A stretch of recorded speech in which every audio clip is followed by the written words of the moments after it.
Oh, and we got Rich. I made All it. right.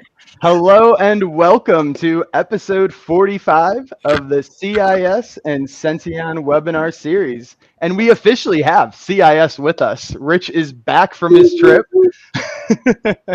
So very happy to have you. Dave, thank you for being a guest today. We will be diving into introductions here in a moment, but per our new routine, we got Matt Lee in the audience. Highlight that. And yes, thank you for joining. Thank you for the educational shout outs. So just to kick off like normal, we're going to go over a little bit of housekeeping, and then we're going to dive right into the introductions and the settings. So with that, let's go ahead and pop my screen onto the window.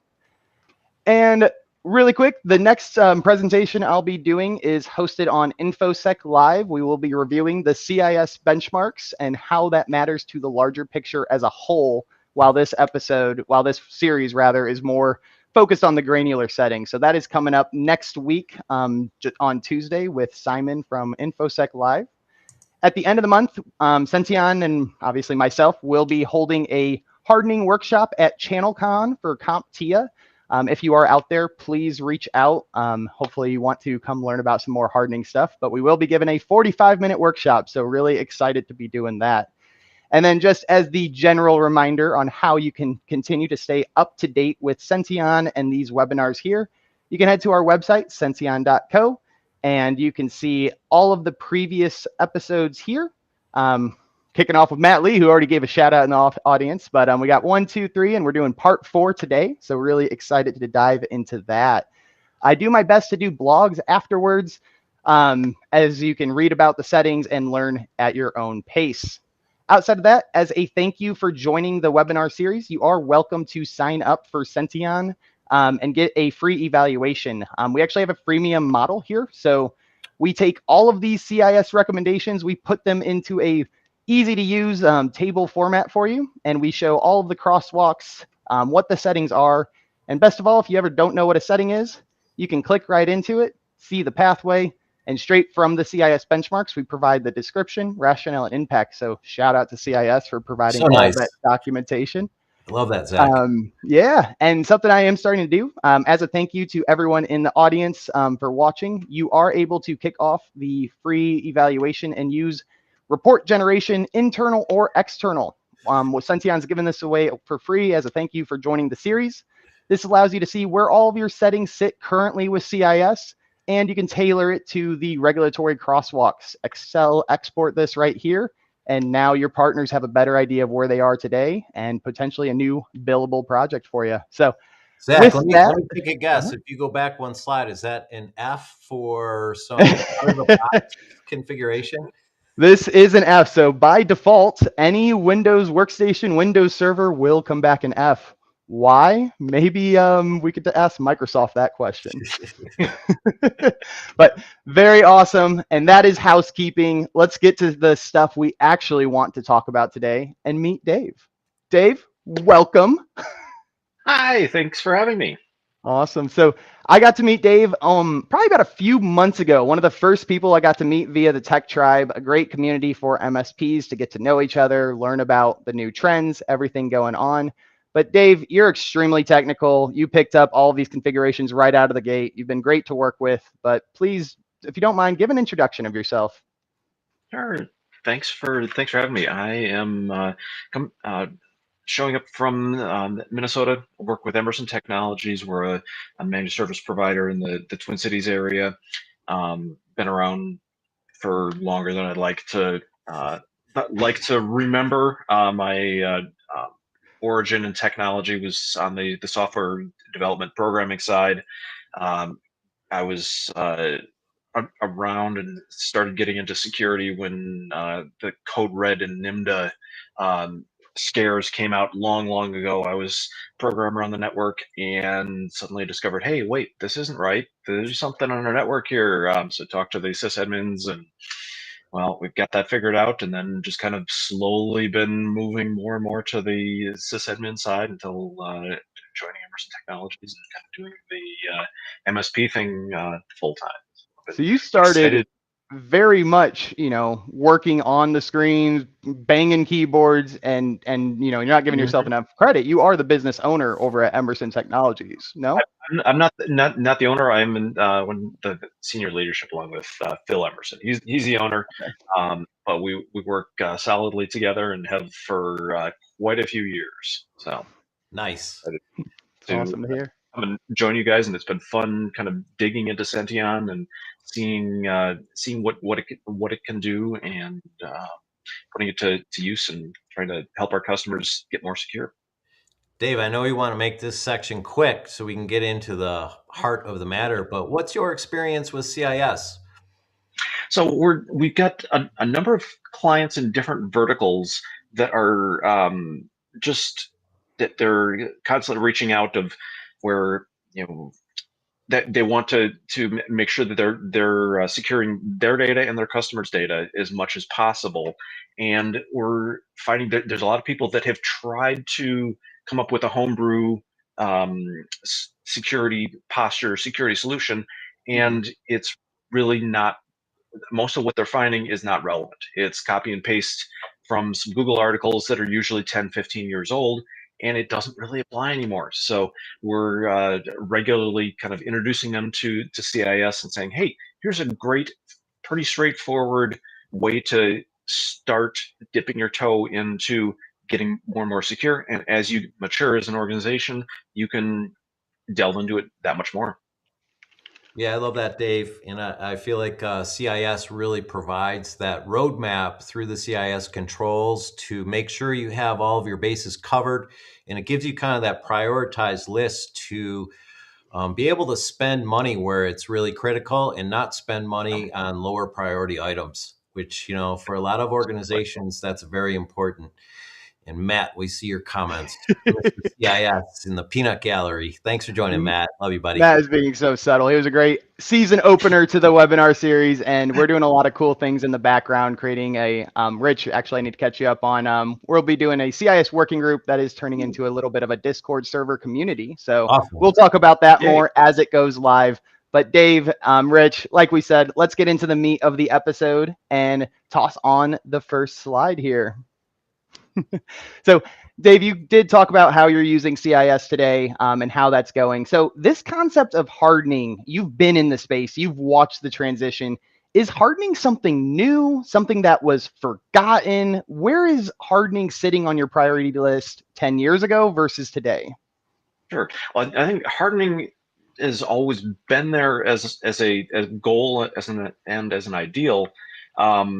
It's getting more formalized, and we're understanding more and more how important it is. For the longest time, up until recently, for us, we've been hardening using, let's do group policy, let's do some PowerShell scripts, let's kind of use the living off the land infrastructure to make it happen. We're finally getting to the point where, oh, that actually doesn't really do what we think it was doing. So maybe we need some additional checks and balances. So it's growing and maturing, but it's not exactly something new. I like the way you put that. I think that's one of the things that we really had to figure out. Like, how do we bring more awareness? Like, this is Microsoft's domain. Microsoft should control these settings. Intune is there for this purpose. But as someone who's experienced and seen, I guess, the efficacy and the reliableness or not reliableness of these Microsoft GPOs and domain level, it's confusing, right? So appreciate that introduction on that. Yeah, and just, I want to add, though, the small things matter increasingly so. As attacks become more sophisticated, things like simple settings that maybe you didn't think about before, you should think about now, particularly with browsers, because the browser is becoming a hub for access to all kinds of SaaS applications and so forth. And there's a lot of potential for bad things to happen that you maybe you're not aware of, or just be aware that settings do matter, in increasingly every single day as attacks become more sophisticated. And we're about to learn how some of these settings can mitigate risk. So let's dive into the first one here, Dave. So we have blocks external extensions from being installed set to enabled. So anything external, I immediately think this needs to be blocked. But we're going to have those customers who need extensions. What does external mean? Why is this setting a recommendation here? Well, why should you allow some third-party software installed in your browser? You don't install let your end users install random fancy game of the week. Why should you let them do it in the browser? The browser is just another avenue for it's software. Destruction. I kind of think of the setting like, what brand do you like to use? Whether, trying to relate this back to real life, like if you have a favorite video game brand, right? Hey, I'm always going to buy games from this brand. Why would I want to use a different one, right? There's trusted brands in this extension world, and some of these are there that probably shouldn't be. Is there any good way to? Is there ever a reason not to follow this recommendation? Are there some extensions you've come across that just require access to this, or not so much? Well, I mean, there's always going to be instances where you need extensions. And so like 1Password, that's for our organization internally, absolutely 100% need your browser to be integrated with your password management solution. So you need to do your due diligence, go through your internal processes to make sure that you vet your extensions. But maybe that let's review this website of the day pop-up blocker Donkey Kong game of the week is not going to be the best option, or you should at least go through your internal controls to make sure that, oh yeah, this is a vetted. I think that's the key, Dave. It needs to be a professional, an IT professional in the organization, or maybe an MSP making that decision, not an end user. And if exceptions do exist, so if you have something that you feel is critical for your particular use case within your browser, bring it forward and make sure it's safe.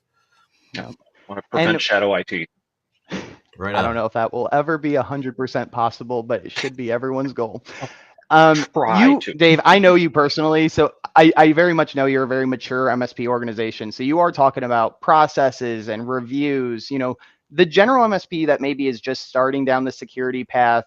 Could you introduce more what that looks like? How often are you doing reviews? How did you create your first documented process? Kind of talk towards a newer MSP who's looking to start a hardening project. Sure. Well, I think it also depends on the end customer that you're working with, because you're going to have some customers that are required to be in a more regulated industry, so and then there's also some customers that are going to be moving fast, and there may be some instances where you need a regular monthly review process to say, okay, here's the requests we've got. Yes, this is legitimate. This needs more details. There's others that realistically you're going to get. You need to sit down, do your due diligence once, and then you might not get additional requests more than once or twice a year. So it's really application specific, customer specific, and I don't know that there's a one size fits all solution for it. You need to kind of step through what your customers are saying for you and hit that best of breed pain points to the end user versus security and functionality. Mm-hmm. I know a lot of people, I mean, especially people who've dealt with templates have very much strong opinions probably on templates, because this is not a one size fits all thing. That is one thing. It may, and even within one business, you may have multiple different golden images per department, per that one application that one person has, right? So it's not bad to have different baselines throughout your org, but it's important to document and make sure they still need a different one, right? So absolutely perfect. I feel like education, Zach, is a big part of this. And Dave, users need to understand why the Donkey Kong game of the day is not a good idea. In people, oftentimes they'll get frustrated because they don't understand the risks that are coming with the new version of Donkey Kong as an extension. So, no one wants to be the weak link in the organization. No one wants to, cause something bad to happen. So I feel like, if people just understand, that there are risks and, what those are and what they can be, that people will generally understand and, not take a hard line that they, need to have this ridiculous extension. I mean, in exceptions always do exist. If there's a valid business case, bring it forward. It'll be reviewed, and if it's valid, it'll happen. Is my opinion how things generally work with MSPs and with organizations. Yeah. Awesome. All right, let's get to this next setting. And we do have a bit of an extension theme for these first few, which is important to call out. Obviously, that is one of the topics of the webinar in the title. So if you're here, hopefully you're looking forward to this. But these settings all entangle with each other, right? Just doing one of these is good, but it's important to do all of the hardening settings within that category. So that's the only way you're going to fully secure your They work extensions. in concert, right? They work in Yep. concert. They really do. All right, so this setting here, configure allowed app extension types is set to enabled, extension, hosted app, platform app, theme app. This sounds like you're creating an approval list. Is that what this setting is saying? Yep, that's it exactly. Why should you allow something that you don't want? Like user scripts is an example of something not in that magical list. Why the heck would you want to allow user scripts?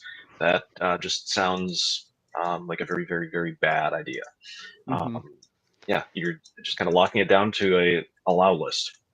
And this really feeds into, I mean, I think we have the control. Oh, I was going to move the controls so you could see it. I'll do that next week. But this sounds like it kind of feeds into controls probably too with software inventory of assets. I know Matt Lee can drop in the comments if I'm completely off base here, but this sounds like somewhere where you need to know your assets, know your software inventory, and then this setting is going to enforce and enhance the meeting of that requirement. Is that fair to say? Absolutely. Yep. And Cool. going into the CIS Control 9.4, they're restricting unnecessary or unauthorized Mm-hmm. browser and email extensions explicitly. Yep. Love that, Dave. Just pulling out the quote. Solid. It's Well, I can absolutely read the perfect. slides too. No, that's perfect. Again, just best practices. Do you have any advice on how to hold keep your asset inventory up to date? Obviously, everyone wants to install a new piece of software. They don't always ask approval. Do you have any best practices you can share on how to stay up to date with asset inventory? I think it's really putting the the locking down the environment as much as possible and using your RMM tool set, your security tool set, um, app restrictions as best as possible. Every situation's got a little bit of differences with if you're working with a software development firm, they're going to have very different restrictions and needs for their developers than they would maybe the marketing department. So Yep. really, it's doing due diligence and make sure you've got your scanning process, your notification process, and setting up a culture of, hey, we don't want to be the bad guy, but Yes. go through us first so that we can help you do it right and make sure that it's secure, so we don't have to come back and smack down So something that important. that Yeah, you need to so work. important, Dave. That can't be said enough, I feel like. Appreciate the shout out, Chad. But that's an absolute perfect explanation there as well. So wanting to expand a little bit more, something Felicia King would bring up in one of the webinars we did, and something she's really passionate about is making sure, whether it's the manager level or the director level, making sure someone at that business has ownership of that asset or that platform. Mhm. Is that something you also practice or try to practice? Could you talk towards that? Yeah, absolutely. If you've got, if there's a need for a specific piece of software, somebody has to own it. Somebody has to manage it. It can't just be random end user. Hey, I want to use this marketing tool of the day. What is the business need for it? Who's going to manage access to it? Who's going to manage what company assets and company resources are available through it? And then making sure that the correct technology team is involved with that to make sure, hey, we can turn on single sign-on, we can make sure that MFA is enabled, all the other pieces that we need to keep track of. Yeah, there Yeah. is a life cycle. You've just described a life cycle. When the marketing person asks for that great product, they don't understand necessarily that all of those things need to be considered before action can be taken. And I know it's frustrating for end users, but Dave describes the process perfectly. It's funny, we talk about all these high level processes and how important they are, but they all relate back to these granular settings. So with that, let's go into this next setting here. So we have configure extension installation block list set to enabled. If we have an allow list, why do we need a block list? I'm confused here. Do we need both of these settings? Yeah, the settings that we have available to us are not exactly always the most straightforward, but you absolutely only want to allow approved extensions. Kind of comes back Mm-hmm. to the what we talked about for the first slide. Yep. What yeah. I think in this too, you're able to, add known bad things. There's Mhm, obviously there's public information on known bad kinds of things, and you can automatically just add those in. But mhm, with the other setting, you probably don't really need to. I understand that, but maybe it gives people more confidence having some of that in there too.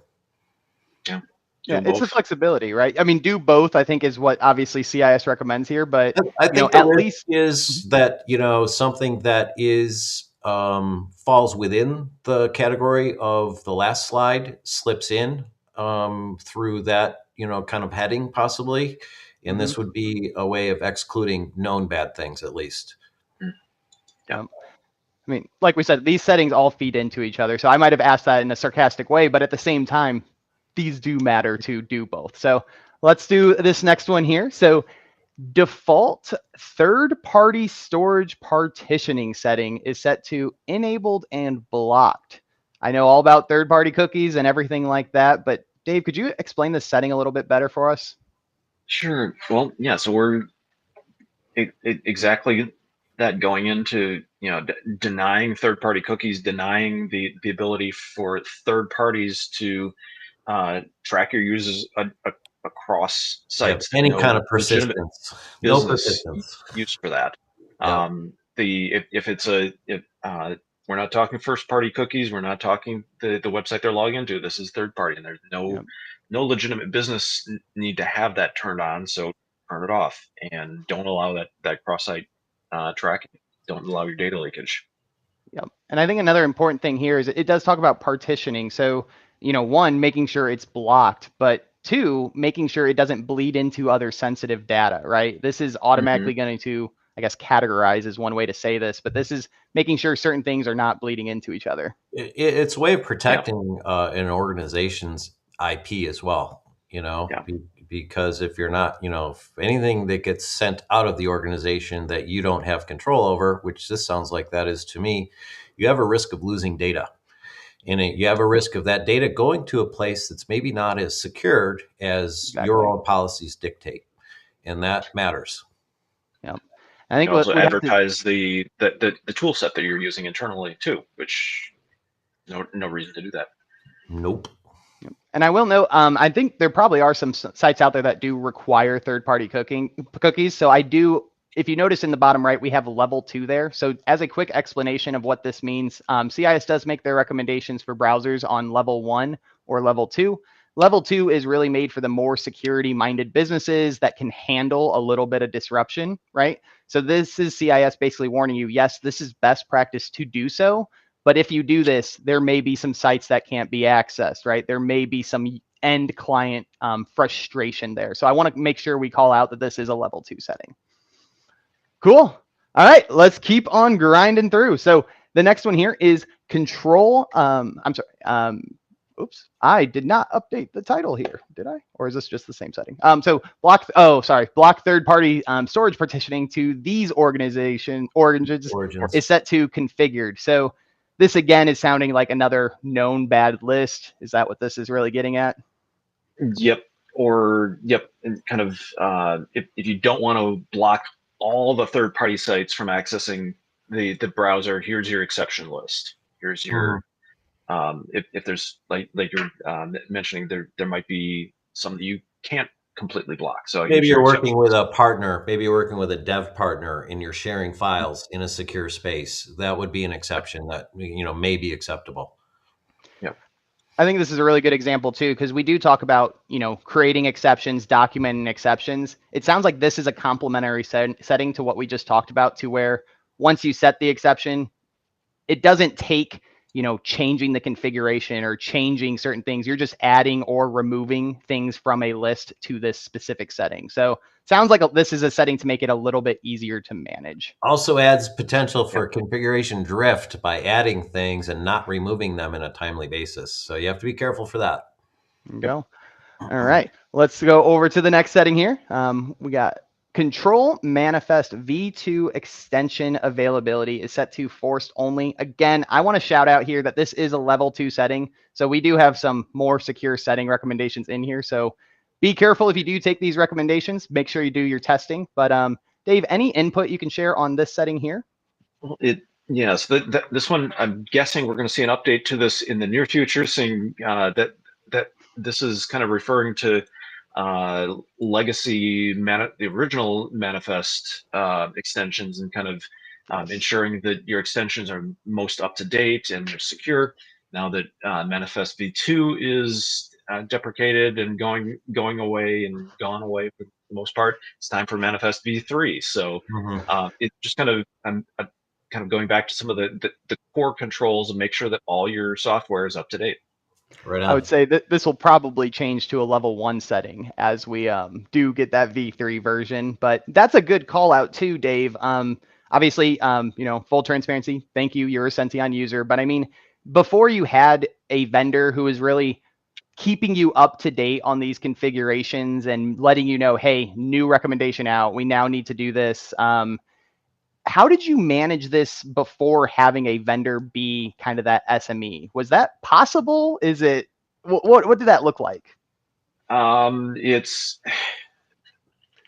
trying as best you can with PowerShell scripting and the RMM automating ticket generation, and really hoping that the education process works. It's you can set the group policy as much as possible, but users are really good at squirreling away. You use the key word there, Dave. Hoping. Yeah. Hoping's never a good policy. Hoping's not a policy. Exactly. What if I write it down, Rich? Is it not a policy then? Maybe for you, Zach, but for the rest of the world, no. We'd have to ask Maria from last week. If I document, I'm hoping this setting changes. Would a GRC or an audit accept that as a complementary control? As a rule of thumb, they don't recognize hope as part of GRC. Bad, Zach. Bad. All right. But no, that makes sense. You're right. The application of this is hard. But I mean, even when these recommendations change, do you have any like best practice, news outlets or, subscribing to CIS? I know they share those when they come out. They're hard to keep up with sometimes because they do a lot more than just Windows. But do you have any previous best practices, or it was really just as it popped up in the news and more reactively? It's primarily reactive is that kind of the biggest source I found, trying to stay in the center of the security and cybersecurity community and seeing what's happening. What are I know the Reddit communities are great for kind of providing an insight for, oh, hey, this popular extension just got bought by marketer of the day, so now it's on the bad list. So I don't think there's any one source. It's just like all the other resources, trying to stay up to date on what's happening in the industry and yeah, I think everyone's got their favorite crowdsource source of information, and it's very valuable, but it is hard to keep up with for sure. Yep, spot on. Let's go over to this next setting here. So we got control availability of extensions unpublished on the Chrome Web Store is set to disabled. So, I mean, we all know probably what the Microsoft Store is, but this Chrome Web Store effectively is a very similar thing to the App Store, to the Microsoft Store. These are just applications. But in this setting, it sounds like there's a difference between published and unpublished accessibility in the store. So could you explain why this difference matters? Yeah, well, I kind of liken it to sideloading your apps on um, your your mobile phone. Um, they're not vetted. They're not. They might be in developer mode. Yep. It might be it's a way to get around your standard security controls. If they're not fully published, they fully go through the approval process. There's no guarantee that it's just because it's approved and published that it's good. We've all seen Yep. instances of that not Yep. working and being bad, but it's just locking things down again to controlling what software is installed in your browser and in your environment. Protecting users against themselves, ultimately. Yeah. I think that's a big thing. And something, I think Heather might have said this the other week, but these hardening settings, and Rich, you just kind of pointed it out, it's controlling the end user a little bit more for their own protection. So having these settings in place, do you believe this has an impact on security culture at the end business? Does this make that better, make it more easier to talk about? Does this have any impact on the culture of the security mindset? I think it does personally. Again, it comes down to that education again and why these things are not acceptable. Then maybe that's acceptable on your home machine in the basement, but it's not appropriate at work because bad things can happen. Yeah. Awesome. All right, let's check out the next setting here. So we got supported authentication schemes is set to enabled NTLM negotiate. Again, we have a very high level presentation here. So level 2 setting again. So be careful here because NTLM is going to require the right authentication, most up-to-date protocols. But Dave, is there any further explanation you can share on this setting here? Well, the authentication schemes that we're missing here are typically basic and digest.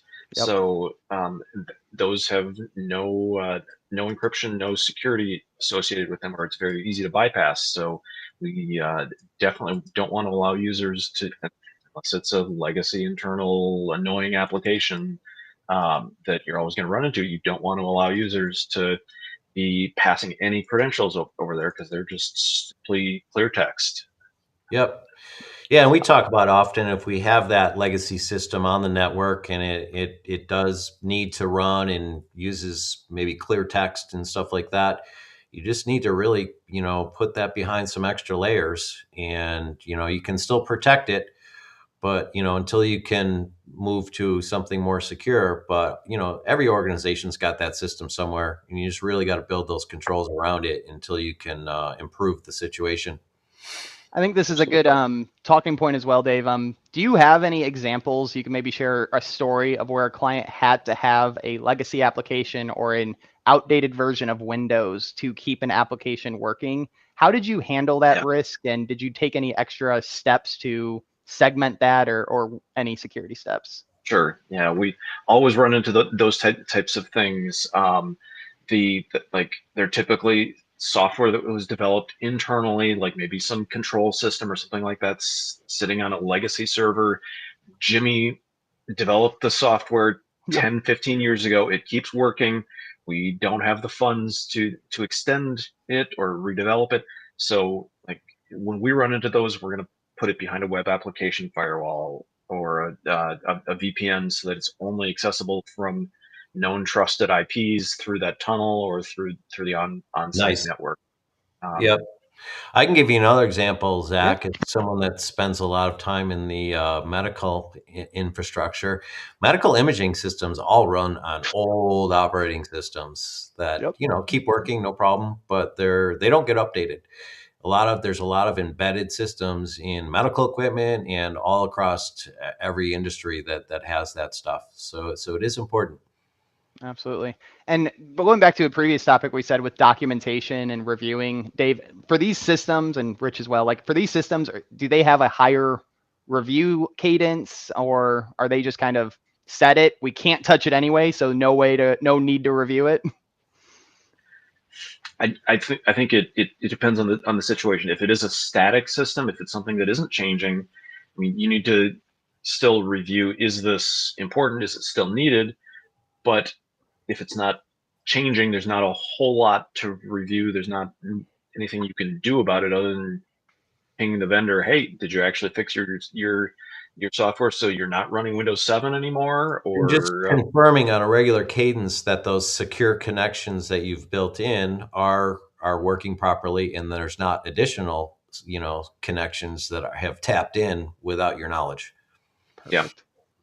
All right. Awesome. Thanks for the explanation there. Again, want to just make this as best practice and high value education content as possible. So let's get into this next setting here. So we have configure native messaging block list is set to enabled. So again, we have allow list, we have block lists.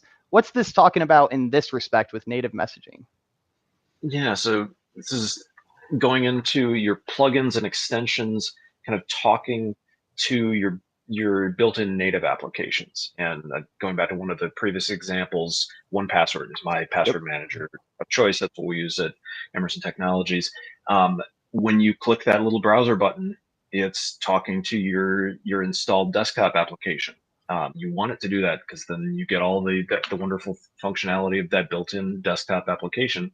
So you need to use this to allow that and secure it without allowing all desktop applications or nefarious desktop applications to be Approved only. usable.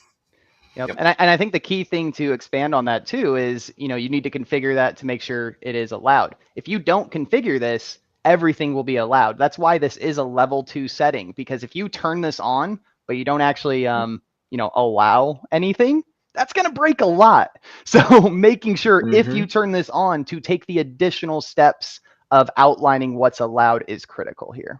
Yep. It kind of goes back to what do you have enabled in your browser, and why do you have it enabled, and is it needed? When what software is running in your organization? Back to the controls. Yep. Yep. I did not realize how many level 2 settings were in this episode. So Dave, you are killing it. All right, let's go to this next setting here.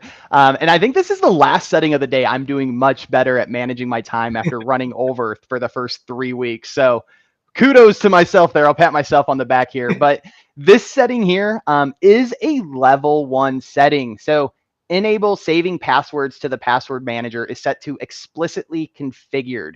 So this is not saying you can't store passwords to the browsers. This isn't saying you're not allowed to, but this is saying you need to make a decision and you need to either allow it or not allow it. So Dave, what's your point of view on this setting? What do you recommend saving to the browser? How would you handle this setting? So my recommendation to my clients is to always use a password management tool. Don't use, I don't like recommending the built-in browser password managers.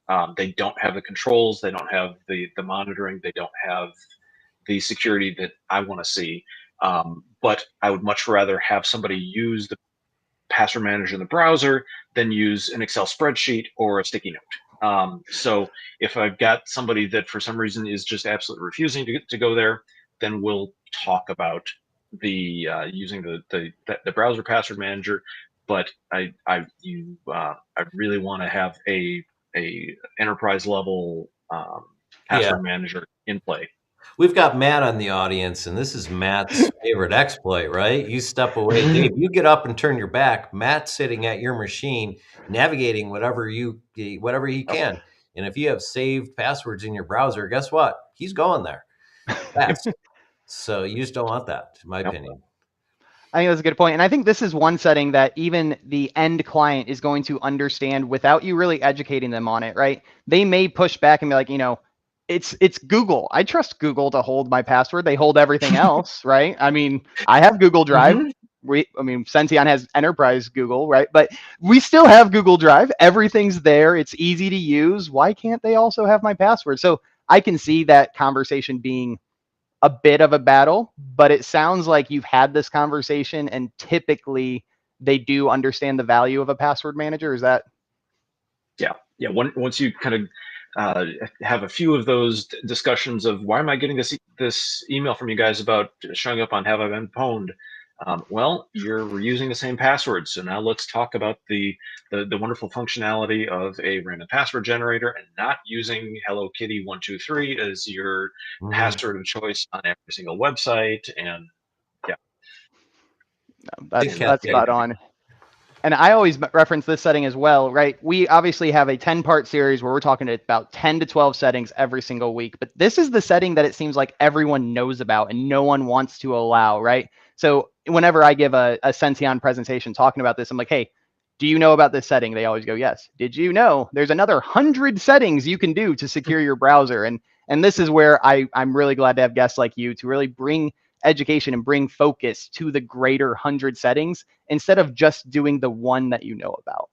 So awesome. That is the settings section for today. So now we actually have time to cover the rest of the slides that usually I have to skip through. So with that, let's show over to the MITRE attack slide. So this here, again, I'll try to make the font a little bit bigger. This is a new webinar format, so I am just getting best practices figured out for this. But these settings that we talked about today, last week, next week, these are all settings that are mitigating your risk. And CIS does a great job at mapping their settings to various MITRE attack techniques.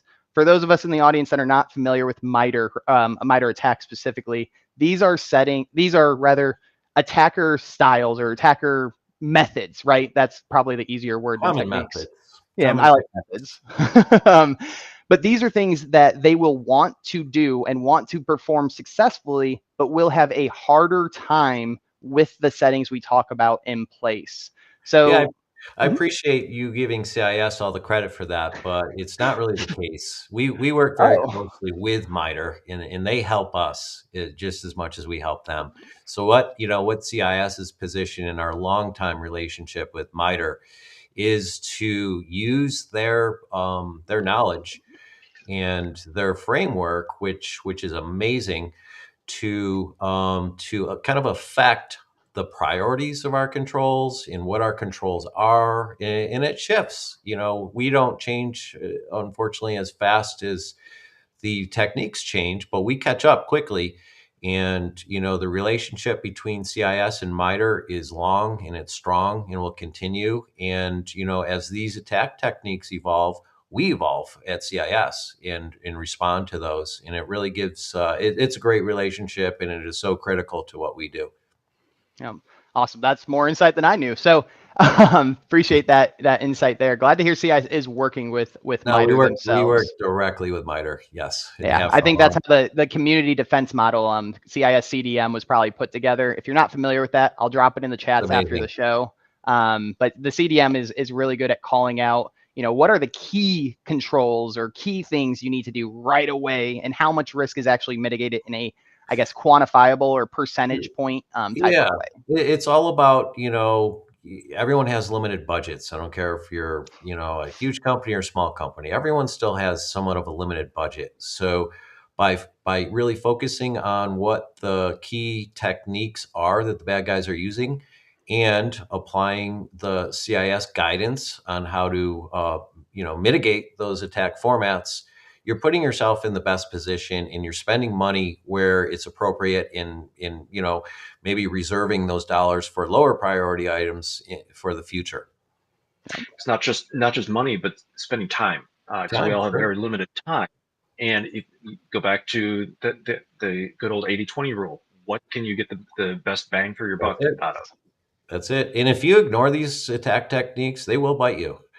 I Hmm. mean, there's no questioning that. I mean, I mean, it's not, these attack techniques are not, designed to create fear, uncertainty, and doubt. They are real, and they happen every day.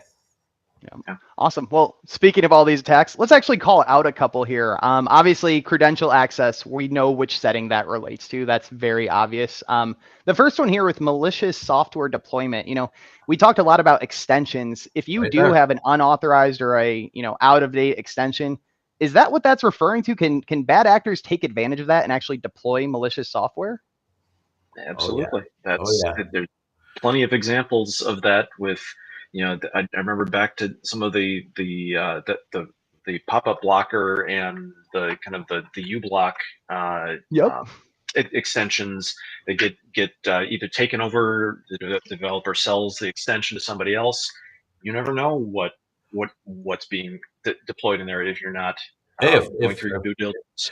if I wanted to put a keyboard logger on your system, Zach, I would try to do it through an extension, a browser extension, because all your Tell me. information is going through a browser out to other systems. And if I can collect that information, I want it.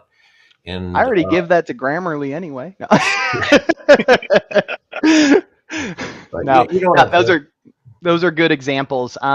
Another one, which is I think this is more of an attack tactic. I think it's part of the attack chain, is persistence. Dave, at a high level, what does persistence mean from the attacker point of view? Persistence is keeping the access you worked so hard to get. It's finding multiple ways to be able to remotely control these systems that you got access to, and making sure that you can use them when you want. Yeah, persistence in my mind is actually part of a new technique method that is a business. So there's groups of hackers that focus on gaining access, getting that persistence, and then selling that to the next guy. It's a complete business on its own, just getting persistence and maintaining it. With great customer service, from what I've heard, which is Mhm. absolutely Scary, wild. But disturbing is what it is. yes, Mm-hmm. we talked about execution with deployment, data manipulation. I mean, this is intuitively important, right? You don't want a bad actor to gain access, change your documents, and now you're relaying misinformation or not accurate data. We're putting company information out to a malicious storage element that we talked about earlier. Yep. Yep. The one other one on here is talking about exfiltration, right? Could you explain why do bad actors want to take data off of the device they're in? I mean, why is that so critical, or why is that valuable? That's getting the keys to the kingdom. You get on the CEO's computer through their browser. Suddenly you have access to their email or something like that. Let's exfil the data over DNS, That's or where the value is. let's get it out using some non-standard method. The bad actors aren't really going to are not going to often spin up a Dropbox account and export it that way. Let's get the data out so that you can then ransom it for public disclosure, or you got your healthcare Blackmail, anything. data, all of it. Yeah. Yep. Yeah. So that's amazing. And I'm going to say that kind of wraps up the technical part of the show. So now I'm going to ask you to put your other hat on, and we'll swing over to this last slide here. So business perspective, again, this is educational, high level for the newer MSP or maybe a mature MSP who hasn't done hardening yet, right? What's your point of view on, should MSPs take responsibility for these configurations? Is this the end client's responsibility? Talk about, I guess, the benefits and things that should be going into the thought process for an MSP looking at doing this. Well, I think from an MSP perspective, I like to think of ourselves as the internal IT department. We just have a different company name, and so we're really trying to work for the end user. We're trying to make their life better in the long term, and more secure in the long term, and make life better for the company and the organization as a whole.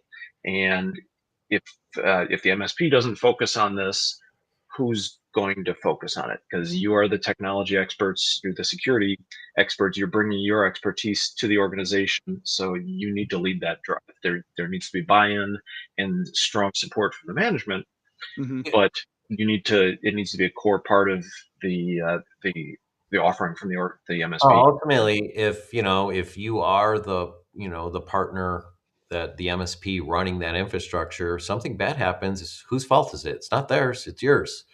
Mm-hmm. And it's going to cost you money. It's going to potentially cost you reputation, as well as the target company's reputation. So, I mean, these are very serious discussions that do have to happen with give and take. There's not one right answer. But everyone just needs to understand the risks and make the best plan for that organization. And I think you said that very, very well, Dave. It is a collaborative effort. the keyword I want to call out is gain the organization's buy-in, Dave. You obviously you service multiple security solutions. You do manual work, you do automation, vendors. You have all of these pieces to the puzzle, and you have to talk about buy-in. So when you have something new or taking on a new initiative, what's that buy-in process look like? And do you ever involve the vendor themselves to assist with gaining buy-in, or is that something you do on your own?